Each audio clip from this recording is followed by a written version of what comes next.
we're back. It's John. Hey, it's Paul. And this is What If Geeks. And it's old school. Yeah. It's just me and you tonight. Eric is on a trip. Maybe. Is he still sitting in a fucking airport He somewhere? might very well be. Well, we're sorry, Eric. Sorry, Eric. Yeah. You should have just told him to fuck themselves and stayed home with us. Yeah, he was having like nothing but engine trouble and all kinds of shit going wrong at the airport. And Yep. They're like, no, it'll just take a minute, and 4 hours later, it's not fixed. Yeah, that was the last thing I saw. So you like, oh, safe travels. I was like, oh, yeah. Yeah, then it got worse, and they forgot to put bags on, so they met him out on the runway with the baggage cart instead of bringing the plane back for the 8th time. Jesus. Yeah, so he's having the Christmas trip from hell. It's not even for Christmas; it's just for work. Right. So yeah, he'll be back. Well, today is Tuesday the 17th. Mm-hmm. Yeah, and we are just recording tonight for a couple episodes, and then because the holidays are just like a clusterfuck for us, we're like trying to scramble when we can get everybody together because I wanted to do as many of these things together. So we're looking like we're going to get together Sunday. Potentially, provided none of the none of our directors of scheduling in our families the director of scheduling have come up with other things that we need to go do. So far, I'm clear. There's some sort of twinkle lights in Central Florida that I need to see someplace. Yeah, no. Saturday, let's see, I think Saturday's the only thing I got going on. I got a birthday party for a nephew, and then we're going to see Rise of Skywalker. Oh, yeah. So, where we will not do a review Sunday because Eric won't be able to see it until like after Christmas. So we will do the review on the 30th, but that will give you guys time to get out and go see it. Because at that point, if you're listening to us, I don't know, why you hadn't seen it by then. Right. Why you haven't seen it by Friday, but yeah. Oh yeah. So we'll give you Saturday. Yeah. That's one of the memes I posted on Facebook. Did you see that? No. I changed my cover photo. It's Obi-Wan, and it's like basically, I sense a great disturbance. I sense that many people will be calling out of work Friday. Yeah, we have tickets at like 9 o'clock on Thursday, I think. Nice. Yeah. All right. See, we're going Saturday. That was the best we could do because we got like the kids running around, like everybody's doing shit. So we decided Saturday was good because we were trying to get a decent theater with good seats and like. We go to the Cinemark over by International for like a lot of these big movies because I like XD, and at first I was finally like screw it, I'll just get a regular theater. But then I saw XD Saturday night still had like one whole row that wasn't behind like you get too far back. There's that wall that sits right in front of that one of the rows, and Heather can't see over it. Like it blocks part of the theater or part of the screen. So she's like. Well, these are behind the wall. I don't want to go there. And I'm like, all right. So I shifted like the time. And I saw like, oh, how about right here? I think we're seeing it. We're seeing it at Disney Springs, maybe in 3D because I think that's all that was left. Nice. Yeah. So you will either see something really good in 3D, or you will see a big heaping turd in 3D. Giant right in my face. So get out and watch it. I do know that some of the preview reviews are out, like the people that have seen the. What do you call it? Advanced screeners. The advanced screeners, yeah. And I've seen positive shit. Right. So, I'm, again... Didn't that happen at Last Jedi, though? Yeah, like, all the critics were like, this is amazing. And then people actually saw it and they were like, wait. Yeah. F you, Rian Johnson. Yeah, pretty much. So, we shall see. I don't know. I'm looking forward to it. I'll hold out hope for another few days. We'll see what happens. So, meanwhile, what we're going to do is, and then we'll review it on the 30th, but we're also going to do our review of the Star Wars Holiday Special. Yeah. You see I sent you that? Yeah. I sent you a nice, cool copy, so it'll be fun. Tonight, Paul and I are just going to go over Madalorian Chapter 6, and then later we'll do something else. Yeah. But for this one, we're going to do Mandalorian Chapter 6. So let me start at the beginning by saying how much we miss Eric, and we're looking at Eric's notes, and Eric does the most amazing job with these notes. And so I'm going to read them. I'm sure I will not do them justice because I am not as detailed as he is. Plus, there's something to be said about like as he's writing them. When he's reading them, he's thinking about what he was thinking about when he was writing them. Right. So he just kind of he he flourishes and embellishes as he's reading. Right, because he did all the research to find it, and he knows what he meant to say, and then some callbacks and some other stuff. So I'm going to read this. It's very clear I'm reading somebody else's work and not doing as good a job as he would do doing it. So yeah, as everybody quickly is realizing, Paul and I started this podcast, and Eric's just running it now. Yeah. Yeah, you had the great idea, and I was like, yeah, let's do it. And then we sort of made this work, and then Eric comes along and makes it way better and does the work of the So essentially we're the owners, and he's the manager. Yeah. Thanks. Good job. So here we go. All right. So before we get into the show, let's talk about the last time on segment that they always do. Yeah. And rather than scenes of like, here's what happened in the last episode or episode 3, chapter 3 or chapter 4, it goes into clips of everyone that died because of Mando's decision to rescue the child, a.k.a. Baby Yoda. Guild members on Navarro, Trandoshans that attacked him on Arvala 7, the sniper, Toro Calican, guy chasing him on the ship. Doesn't show any of the people that he's killed for non-Baby Yoda reasons. Right. Things that happened in episode 1, that stuff. And so does this mean something? Is there some more surface meaning? Is this Favreau or Fumiyawa's way of trying to tell us something? I don't know. We'll see in the thing. So before I go further, overall sort of big picture thoughts on 6 from you. What'd you think? It had a different, for me, it had a different feel than even some of the other ones. But what did you think? No, overall I enjoyed it. Yeah, it did have a little bit a different feel. I can't pinpoint any like other than the fact that I enjoyed it without giving anything away until we get to those points. Mm-hmm. I can't really say too much more, but yeah, I liked it overall. I wouldn't say it's one of my favorite episodes, but yeah, it's right in the middle. Yeah. I really liked it. This one felt less Western to me than it did sort of heist movie. I was about to say heisty. Yeah, heist movie slash, right, like One Last Job kind of, right? We pull this weird gang of mercenaries together and everyone fills a certain role on this team. Yeah, this is Mando's 11. Yeah, right. So Eric listed the cameos and stuff in here, and there's 10 by his work, and so we'll go through them and we'll sort of point them out. But so we start with Mando docking the small space station, which has a little bit of a Cloud City vibe because it feels like a floating sort of, I don't know, what is it, like a way station? Yeah, it looks like somebody's garage. Yeah, but it's got a thing at the bottom that looks like that thing at the bottom of Cloud City is that you can. That like an anti-gravity thing. Yeah. So Mando meets his old friend, Rand Malk, played by Rick Boone Jr. from Sons of Anarchy. That is cameo number 1. Yeah, he's a heavy-set Bobby on Sons of Anarchy. Yeah. You see him in a couple other things, but yeah, that's the one you really recognize him from. Yep. We get introduced to some of the gang of mercenaries that are going to go on this one last job. And Malk talks a lot about kind of the old days of the jobs that he and Mando used to do. So you get this sense that they went on these crazy adventures and did all this crazy mercenary stuff. Yeah, and he's really just laying it on like old school friends, the way he pats him on the shoulder and everything and talking to him, like you said about the old days. He really came across like Bobby from Sons of Anarchy, but in space. Yeah. We're introduced to Mayfeld, played by comedian Bill Burr. F is for Family. Ton of Netflix specials, hysterical stand-up comedy guy. One of my favorites. Yeah. And then he talks about him being a Imperial sharpshooter, and Mando makes a joke about something, and he turns and goes, "I wasn't a stormtrooper, wise ass." Yeah. It sounds... It's funny, too, because Bill Burr's got a specific way of speaking. Yeah. And it wasn't like him doing a voice or doing an act. It was just straight Bill Burr. It wasn't a stormtrooper, wise ass. So there's Which is funny because it goes back to my critique on that whole stormtroopers are horrible shots. Yes, yeah. Specifically, they weren't.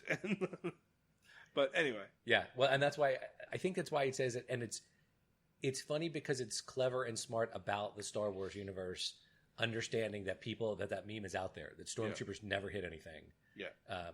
And so he hits it. But there's a bunch of tweets out there about Bill Burr being in The Mandalorian, and I've seen a couple, and I'm reading one now that says, this is from somebody on Twitter called Jungle Jim.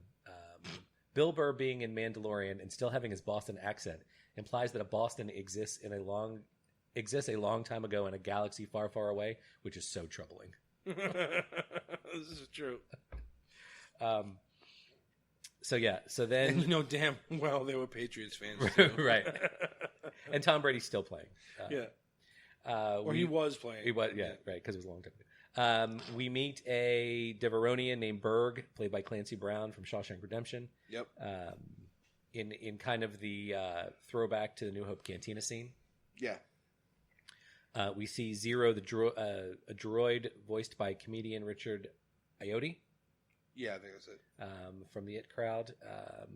And who's got a cool sort of British accent thing going on. Yeah, a little bit.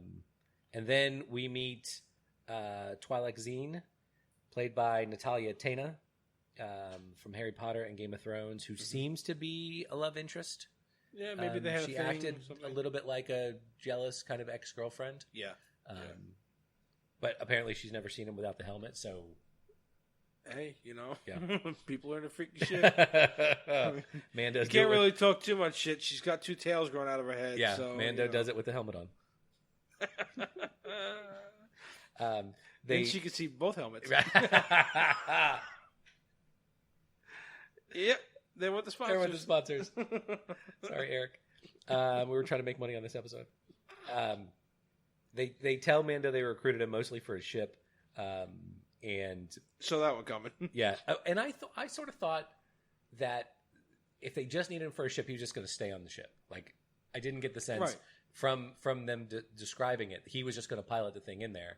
And then the droid mentions that he's going to do it. So I thought Mando was just going to, I don't know, go with. I didn't see him getting out of the ship. But apparently he's doing this for the money. Yeah, and of course then Space Bobby wants him to do something. So he's got that reputation. They all know, look, if you're going to go into something, you might as well take him with you and have him kill a bunch of people. But I do like how they say like the ship has stayed off of the radar on both ends. Mm-hmm. So it explains why he's able to kind of go around and do whatever he wants. Yeah. It goes to them on the ship on the way to where they're headed for this mission, and they're all kind of, the one guy kind of opens the gun locker. They're kind of all giving Mando some shit, talking about the helmet and some other stuff. And then because the guy goes into the gun locker, a little bit of a fight ensues, and the door opens, and there's Baby Yoda. Yeah, there he is sitting there. Yeah, and they're like, they all shit. stop and look at him. Yeah. He's just looking around like, yeah. And more friends. Bill Burr starts talking about having a pet, and why do you have this thing here? And he picks him up. Yeah, picks him up. He's like, I think I'm going to keep him. Yeah. And then he almost fucking drops him. Oh, or he does drop him. Yeah. He falls and drops him. And then while they're making fun of Mando and the helmet and never taking him off, he's like, oh, what's under there? Maybe he's a Gungan. Yeah, right. Yeah. And then he does the Jar Jar Binks imitation. He's the Weasel, whatever. Yeah. But yeah, he drops the Yodalorian. Yeah, asshole. They come out of, I guess when they came out of hyperspace. Yeah. That was it. Yeah. They came out of hyperspace. He drops Baby Yoda on his ass. When they drop... I missed that part of Eric's write-up where he's got the tagline in there. It says, that motherfucker dropped the Yodalorian. Yeah. I just see him saying it too. Yeah. Oh god, that had me dying.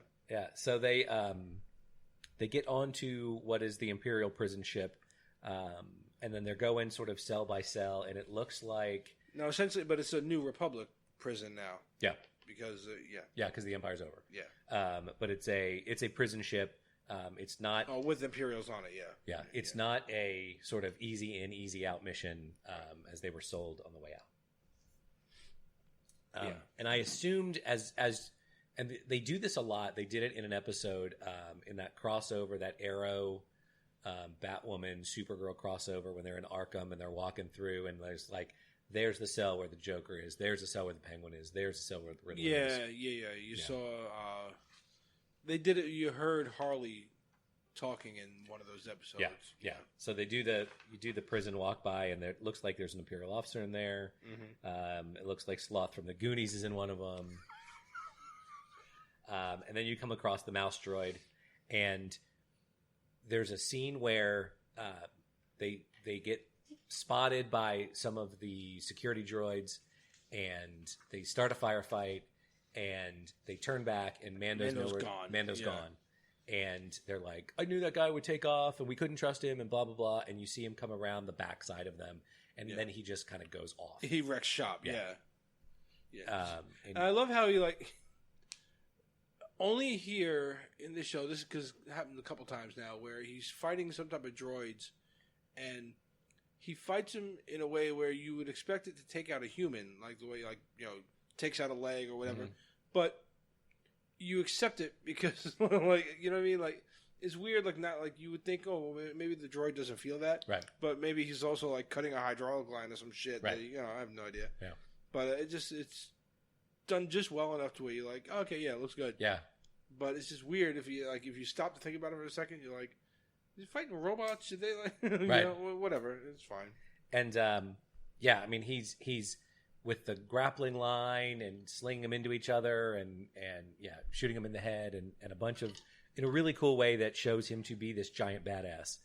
And it's hard to tell if the others on the mission were sort of testing him, hoping he would die, but they all end up like, oh shit, he's the real deal. Yeah. They end up in the ship's control room, and they initially thought there were no life forms on board. They get there, and there's a guy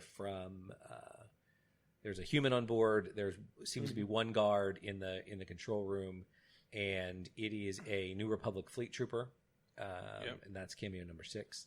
He's in an outfit where I think they call it an egg helmet or something like that. Yeah.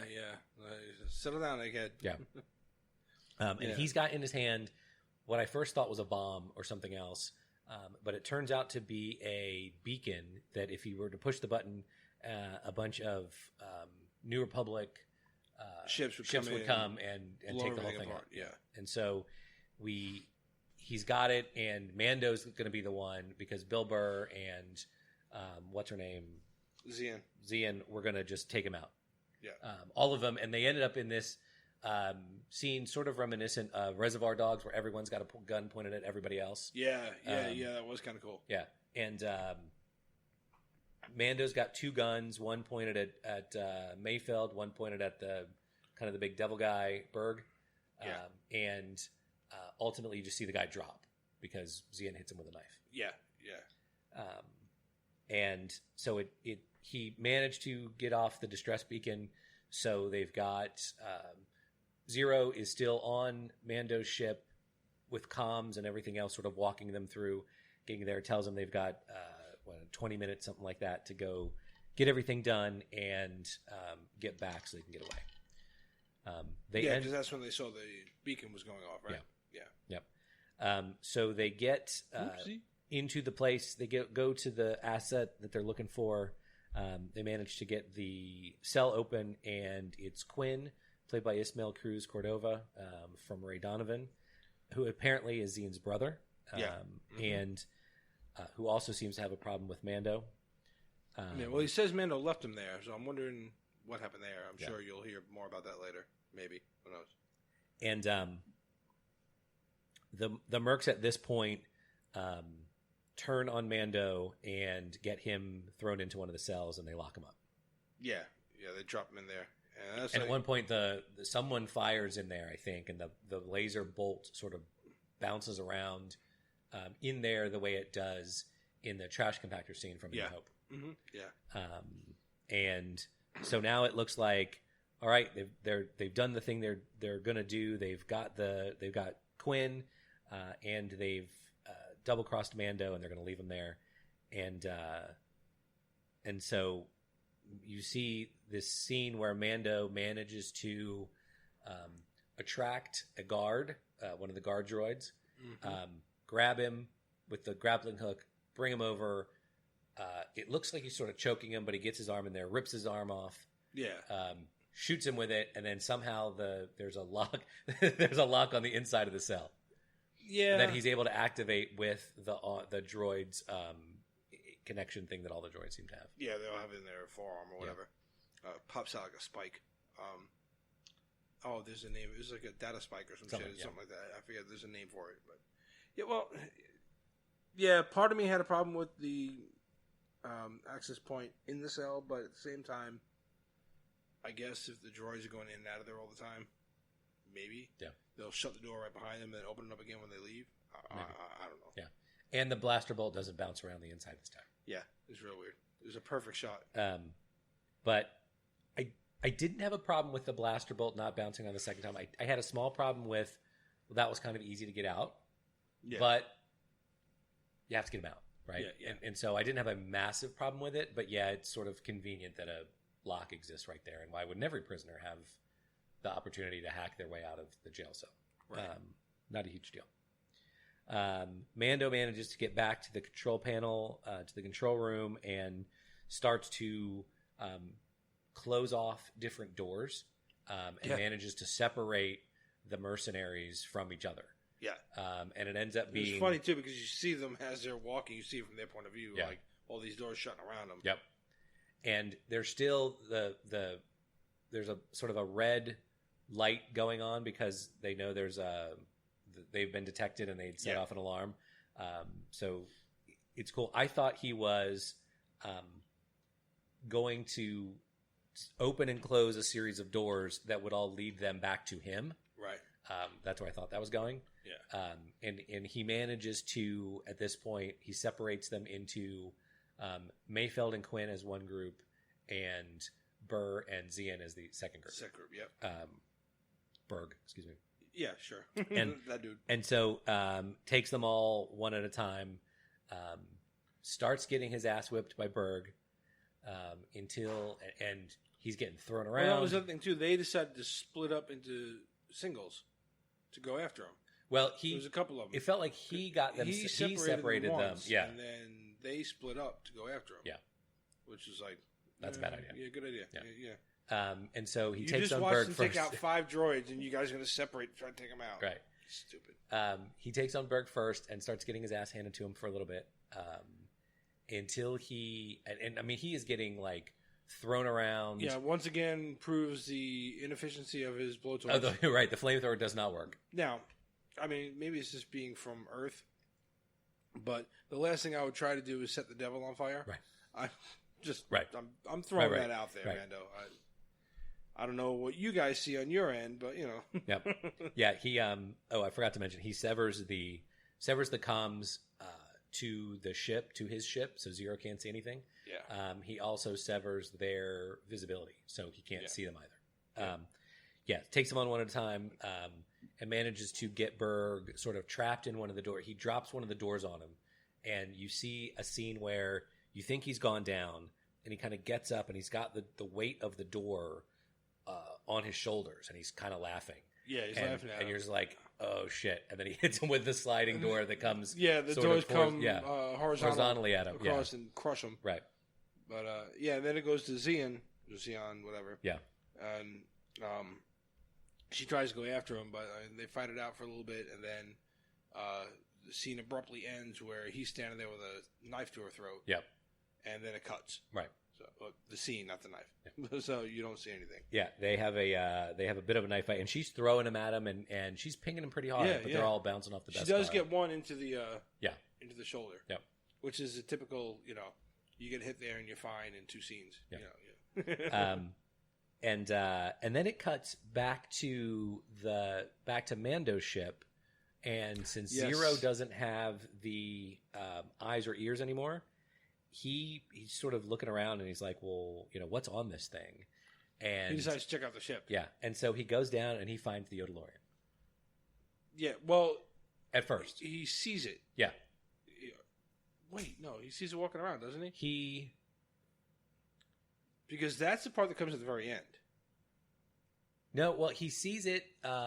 He sees something somewhere, I think. And let's see. Oh no, it's the Grief Karga message.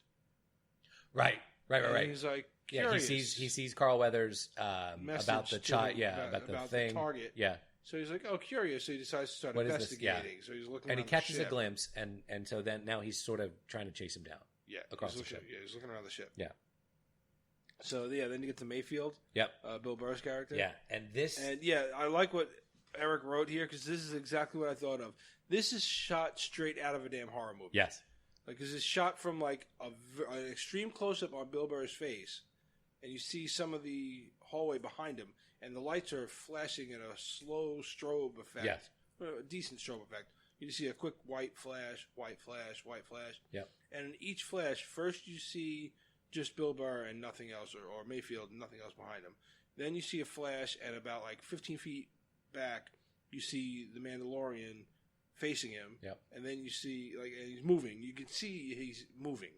And then it flashes again, he's gone. Flashes again, and now he's like 5 feet away. Yep. Flashes again, and then he's gone again. And then flashes one last time, and he's right on top of him, and all you hear is Mayfield like, whoop! Scream, yeah. Yeah. That was cool. That was very cool. It was a really cool scene. Yeah. And then he gets to Quinn as Quinn is about to get back to the access point to get him up to the ship. Yes.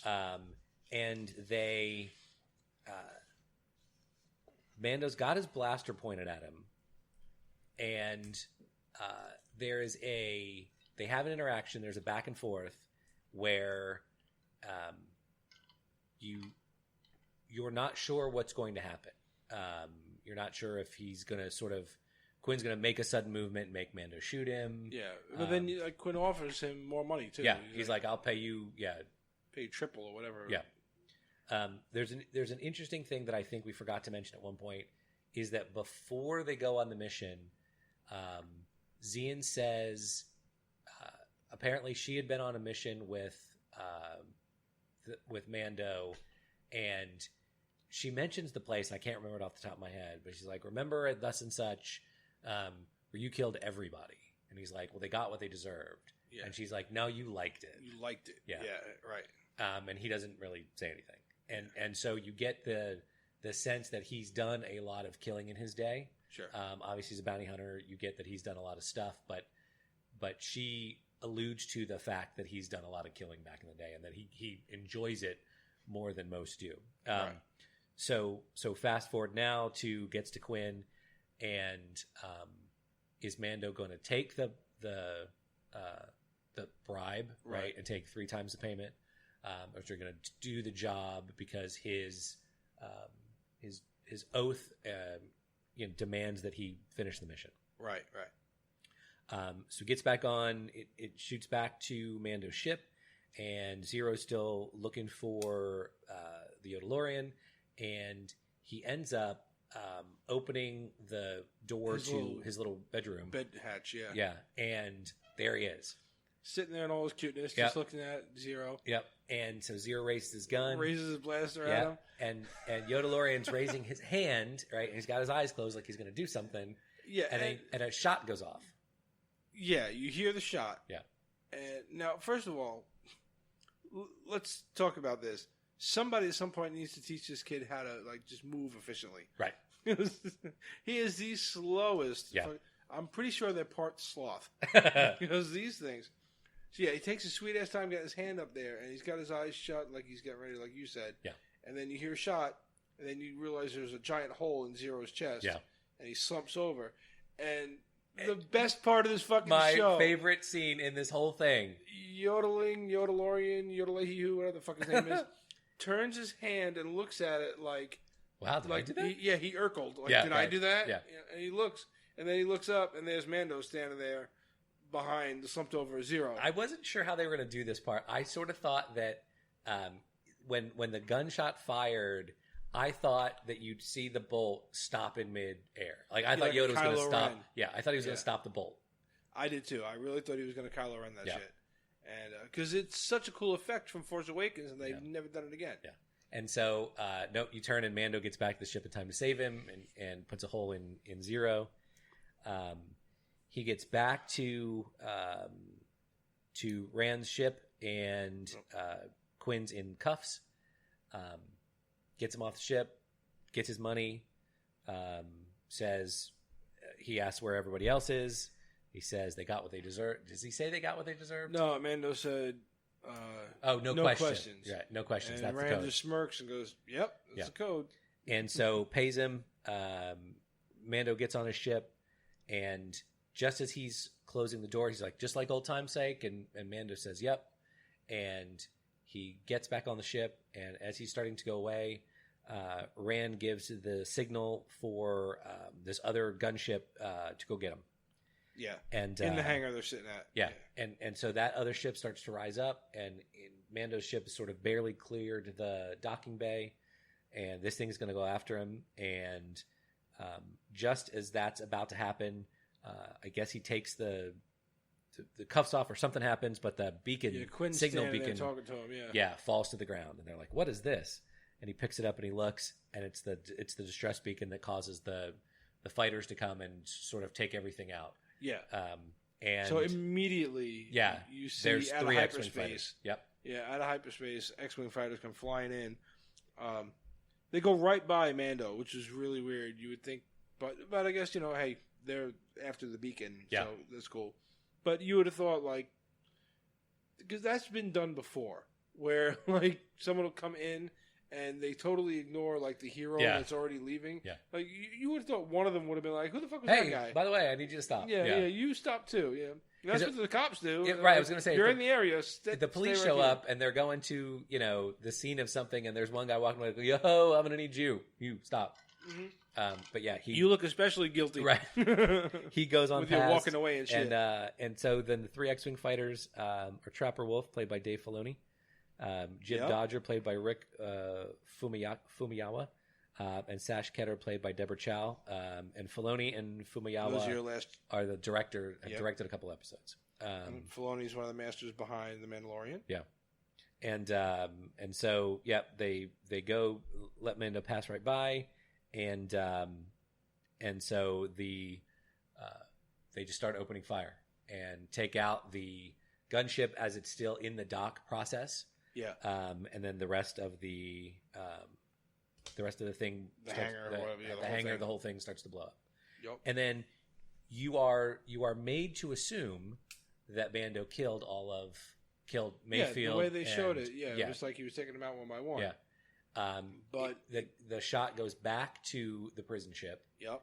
And sharing a cell together is Mayfield, Berg, and Zian. Yep, they're all sitting there. They're all sulking. Yep. And this prison ship is like, I think they said at the beginning it's kind of off the grid, right? Because so they're going to be there for a bit. Yeah, in between the Empire fading and they don't even refer to it as the First Order in the Mandalorian at this point. Right. Whatever the new thing becomes, this thing's sort of off the grid, so they will be there for a while. Right. Yep. Oh yeah, they're going to be sitting there for a little while. And before we get to this last line and I think it's interesting that he didn't kill them. I think he's changing. It shows more and more progression of his character, and it's mostly due to the influence of Baby Yoda. Yeah. So before we get to that last line, I want to hold that to the very end. Since you weren't here last week, I wanted any of your impressions on any of the other shit that went on. Episode 5, that kind of shit. Yeah. I really liked episode 5 because you didn't get a chance to weigh in. Like Eric and I did it, and we had a lot of fun with it. What did you guys say about it? Like, you don't have to go through all the stuff, but what was sort of the big takeaways? All right, overall, let me see, because this is the one with the spaceport, right? It was Mos Eisley, right? So the first thing, as soon as he said, Mos Eisley spaceport, come in, or Mos Eisley Tower, you clear the land, docking bay 35. I was like, holy shit! Yeah, like yay!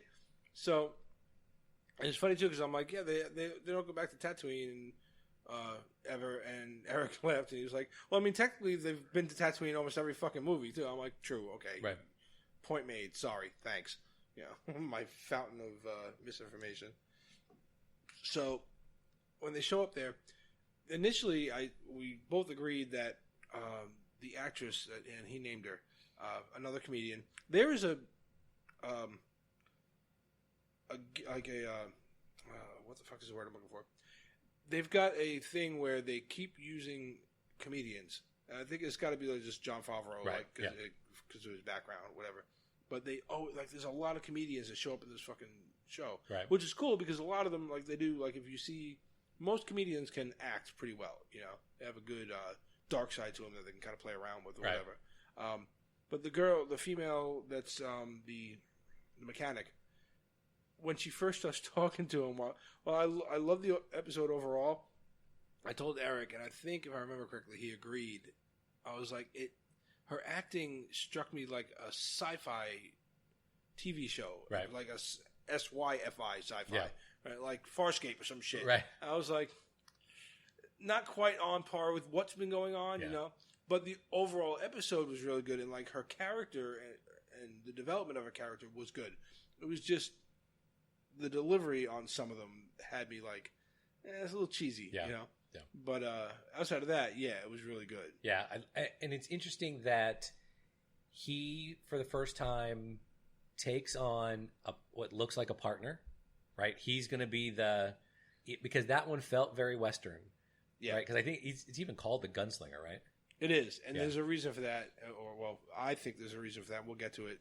And Eric and I already did it, but you and I have to get into that one. And this one felt the most Western, right? Like the speeder bikes are horses, right? And they go find a bigger horse that they're going to need to carry the other prisoner in. Yeah.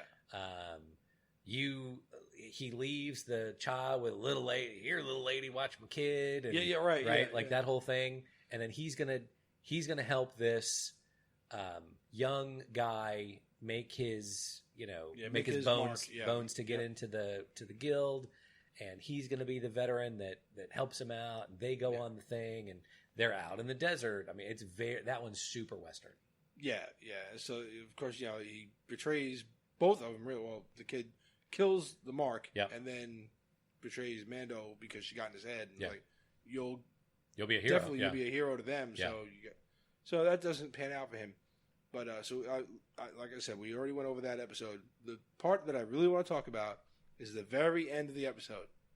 When you see her body in the desert, right? Somebody comes and kneels down. Somebody comes walking over and kneels down. And all you see is feet, a cape. Yep. But what do you hear?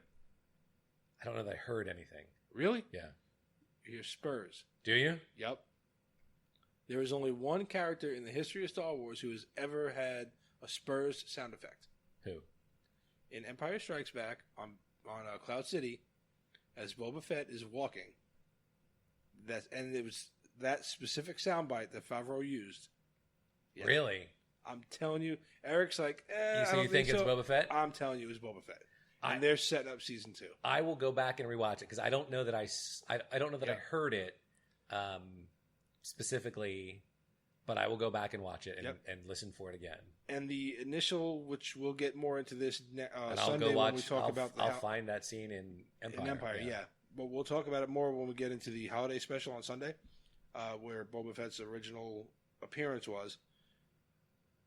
When he was made, his actual first appearance, and I'll have all this information when we sit down and talk about holiday special, was in a California parade, like out in the middle of nowhere. It was like just shy of, I think San Diego, right? But it was like a smaller town. There was this parade, and they had like Darth Vader and whatever. Vader had with him, he had a couple stormtroopers, whatever, but there was another character that was walking with him. It wasn't quite the same color scheme, but it was close. But it was Boba Fett. That was the very first time anyone had ever seen him. And I think the story basically was he was supposed to have a little bit more of a bigger part than what he did in the overall series, and then Lucas changed his mind, right? But basically, the way he described Fett was the reason he wanted the spurs and everything was because he wanted Fett. He was just envisioning him as like a Clint Eastwood gunslinger type, right? And he specifically referred to him as the gunslinger really? Until he came up. Yeah, it was like so. They named the episode the gunslinger, right? And then they have the spurs at the end. I'm telling you, if that's not Boba Fett, I'll buy everybody a bottle of whatever the hell they want here in the room. These other guys, yeah. Well, Eric too. I'll get Eric. But yeah, I guarantee that's fucking Boba Fett. That's funny. I think they're gonna set up season 2 like at the very end of season 8. I think you're gonna find out that he's been tracking Mando. Yeah. And either maybe he's trying to figure out why he betrayed the guild or what's going on with other Mandalorians because he knows he's out there, whatever. There's going to be a lot to kind of process there that you can use in season 2. Yeah. But I really think, me personally, I think, and we can discuss this further at the end of the season, how are they going to play it, though? If it is Boba Fett, how do they play it? Because he's a fan favorite. People are going to want him to at least be a hero type. Right. Has he made a change of heart by hanging out in the Sarlacc pit for a little while? Right. Because, again, yeah, you're also on Tatooine, not too far from the damn Sarlacc pit. Right. Did he actually, they go close to the old school canon that's no longer canon, where he blew it up and he got himself out of there? Because there's also Mandalorian armor in Aftermath, one of the books. Right. There's a scene in there that says, there's someone sees or somebody is going through a market or whatever or something, but sees some Mandalorian armor that looks like it's pitted and beaten up. Oh. Yeah. So that's there, and that's one of their new canon books too. So there's a lot of little hints there. Yeah. But I'd love to see something where maybe he's tracking them first, or maybe put them at odds with each other for a little while, kind of like when the Avengers first meet. Yeah, they're not Thor, sure of each other. Yeah. And then maybe there's an uneasy piece. Yeah.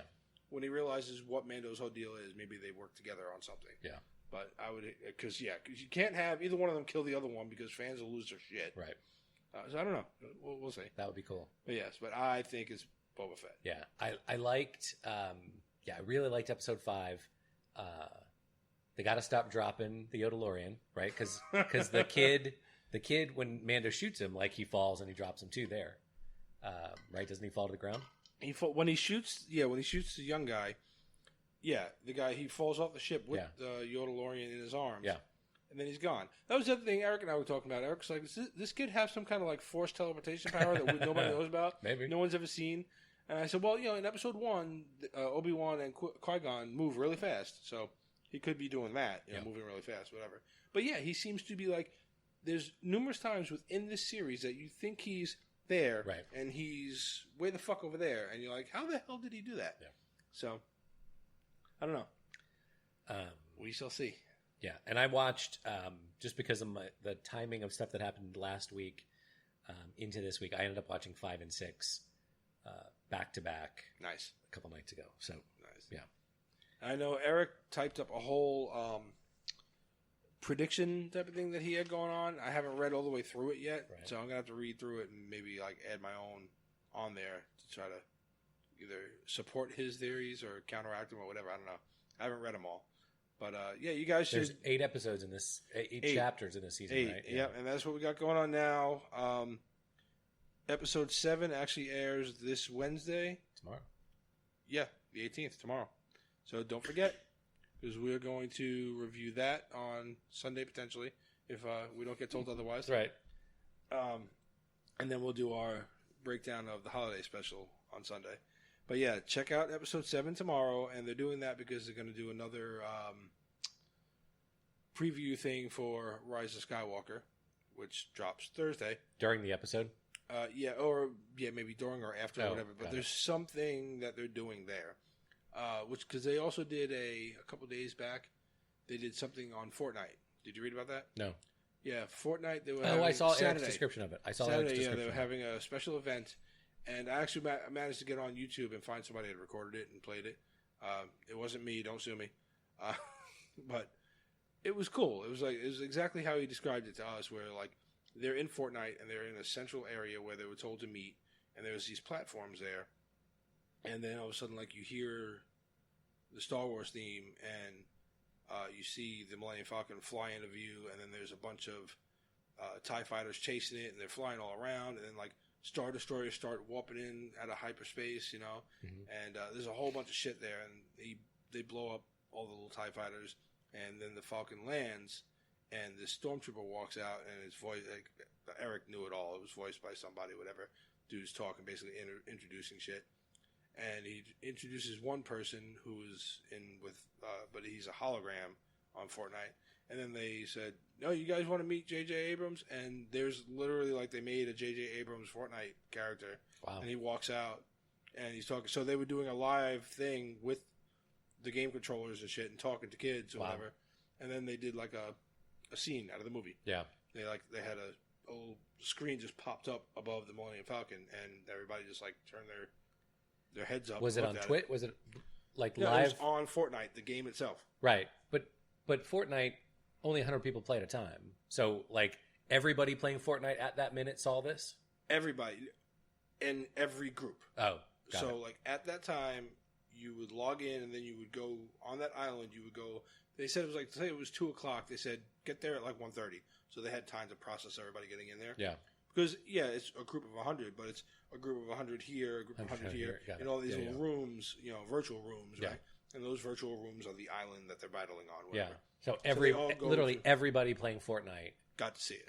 That's crazy. Yeah. And that's the shit that's the start of stuff like in Ready Player One, the start of the stuff in different novels and different things where in the virtual world, you will see announcements made. You will see more reality.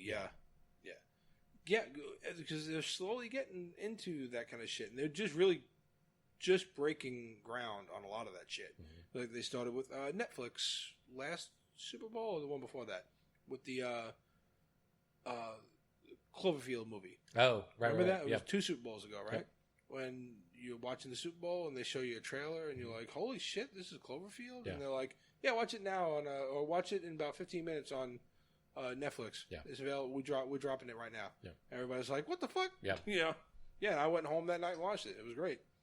I mean, the movie was decent, but just the tactic of dropping it like that was cool. Yeah. So you're going to see a lot more of that, I think, with games and stuff where... Especially a game like Fortnite where at any given time, millions of people are logged onto that thing. Yeah, that's an easy way to get advertising out there. So, so it was, like I said, it was decent. I don't know what tomorrow is going to bring, so we'll... that was philosophical for you. Who knows what tomorrow may bring. But I know it's going to bring The Mandalorian. That's right. Episode 7, fuckers. So make sure you're watching it. Let us know your thoughts on episode 6. And if you haven't dropped any thoughts on episode 5, do that too. Hit us up on our website, and we'll get on here again during the week, and we'll try to... like I said, I'm going to get on there and try to throw some shit about expectations and predictions for what's going on with this shit.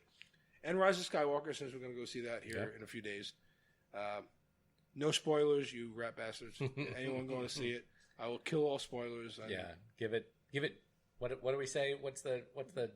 It was like 2 to 3 weeks. 2 weeks. 2 weeks. Give it 2 weeks before you start talking any kind of spoilers, and at least throw up a spoiler warning before you do. But so we'll definitely be back for all that shit. But I guess that's about it for this one, right? Yeah. So let us know what you think of episode 6, and hit us up. Whatever else you want to talk about going into the new year, because we're getting there too. That's coming around the corner. That's right. Our predictions for the decade. Hit us up, whatifgeeks.com, whatifgeeks@gmail.com, Instagram, Facebook, Twitter, and all that happy shit. All the things. Yeah. Send me a hologram on Fortnite. Right. Give us a shout out on Fortnite. Right. All right, guys. Check you later. Good night, Tony. Good night, Eric.